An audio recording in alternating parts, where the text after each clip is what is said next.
sa mga maliliit na farmers dyan, kung gusto nila sumubok pag tanim ng mga gulay tulad ng talong, ipapakita ko sa inyo yung pag-aalaga ng tarong step by step.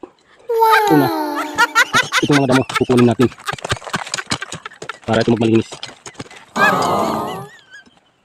Pangkalawa, itong ating tanim na talong, ano natin ito ng lupa tulad ito, ang puno. Yung maliliit lang na farmers ha, huwag yung malaki kasi alam na nila yung ginagawa nila. Marunong na sila. Yung gusto lang sumubok na takot sumubok ng pagtatanim kasi baka hindi nila alam ang pag-aalaga. Itong maliliit na dahon ay dapat ito tanggalin para hindi siya gabal sa pag-ano nila. Ayan. Yan mga idol. Huwag kayong matakot magtanim. Sumubok yung pagtanim. Yung paggawa ng mga tulad nito. Kasi hindi lahat tayo nag-aral. Kaya dito tayo maano sa pagtatanim nito. Kaya kung sino man ang takot, huwag kayong matakot. Sundan niyo lang yung ginagawa kong tutorial para sundan niyo ako.